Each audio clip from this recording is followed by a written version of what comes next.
Batu api versus mencari populariti. Bekas Ketua Pemuda UMNO Khairi Jamaluddin Abu Bakar meramalkan sebahagian penyokong parti itu akan memberi undi kepada cadun Perikatan Nasional PN sebagai tanda tidak setuju dengan permintaan Ahli Majlis Tertinggi MKT Datuk Seri Ahmad Maslan.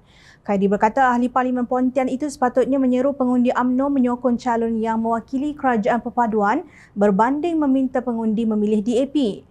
My feeling right now is that at least 50%, sekurang-kurangnya 50% daripada pengundi Melayu yang selama ini menyokong UMNO akan buang undi mereka kepada Perikatan Nasional, and that figure might rise.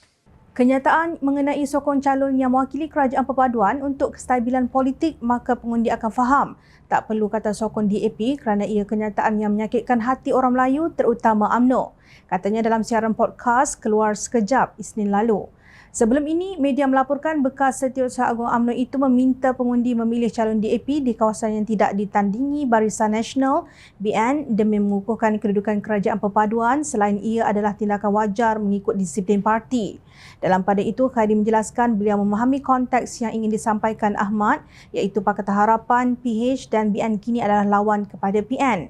Dalam konteks tersebut, Ahmad kata UMNO kena sokong DAP dengan harapan DAP akan sokong UMNO supaya satu lawan satu undi. Namun, adakah pengundi penyokong UMNO akan memberi sokongan kepada calon yang mewakili kerajaan perpaduan ataupun kerana kehadiran DAP sebagai rakan strategik dalam konfigurasi baharu ini, mereka akan beri undi kepada PN, katanya. Sementara itu, beliau yang juga bekas Menteri Kesihatan beranggapan komposisi PH ketika ini memberi manfaat kepada BN daripada segi sokongan. PH lebih berguna kepada BN kerana pengundi PH yang tidak sokong BN jumlahnya lebih kecil berbanding pengundi UMNO yang tidak sokong PH. Pengundi PH tidak akan beri undi kepada PN. Kaum bukan Melayu tidak akan bagi undi kepada PAS, mereka akan campak kepada UMNO atau tidak keluar mengundi. Pengundi UMNO pula kemungkinan beri kepada PN, ujarnya di Petik Sinar Harian. Dalam masa sesaat, seperti biasa, Timbalan Presiden Parti Bumi Bersatu Malaysia Bersatu, Datuk Seri Ahmad Faizal Azumu yang sangat obses kepada insan bernama KJ terus memberi respon. Beliau kononnya berpandangan ramalan bekas Ketua Pemuda UMNO itu bahawa 50% ahli parti berkenaan akan menyokong gabungan tersebut pada pilihan raya negeri PRN nanti merupakan isyarat baik buat mereka. Ahmad Faizal yang juga pengerusi Perikatan Nasional PN Perak yakin tindakan itu berpunca kononnya daripada kekecewaan terhadap sikap pimpinan UMNO yang bekerjasama dengan DAP dalam kerajaan perpaduan. Mereka tidak lagi menyokong kepimpinan Presiden UMNO Datuk Seri Dr. Ahmad Zahid Hamidi kerana bersekongkol dengan DAP yang tidak lagi memperjuangkan hak bangsa Melayu. Oleh itu, ahli UMNO kini mencari wadah baharu bagi membantu memperjuangkan isu dan nasib orang Melayu. Perkara itu hanya boleh didapati pada PN. Katanya dalam kenyataan tanpa menyedari bahawa ahli UMNO tidak akan sesekali menyertai gabungan penunggang agama dan kaki sakau sekalipun mereka tidak berpuas hati dengan UMNO. Kenyataan KJ itu tidak dibiarkan begitu saja, sebaliknya dibidas ahli MKT UMNO Datuk Muhammad Razlan Muhammad Rafi kerana ia disifatkan sebagai sengaja mengapi-apikan orang ramai selain berniat untuk menghasut demi mencari populariti.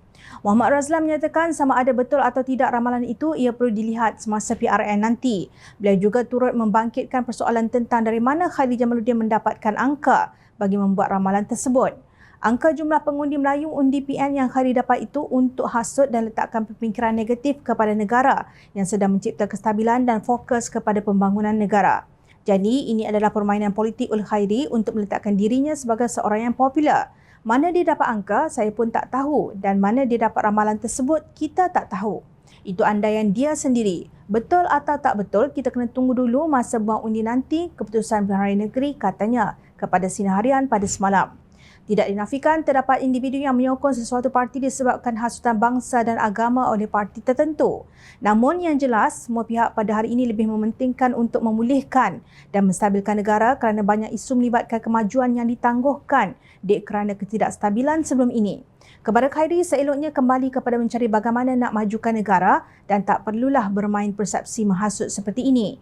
Ketika bersama mereka, bukan main memuji dan mendabik dada, kononnya itu satu perjuangan. Ya, ketika itu anda mempunyai kuasa kerana bersama mereka. Jika anda sebagai seorang pejuang bangsa sebenar, ini bukan caranya. Muhasabah diri dan hati di mana keikhlasan anda kepada negara.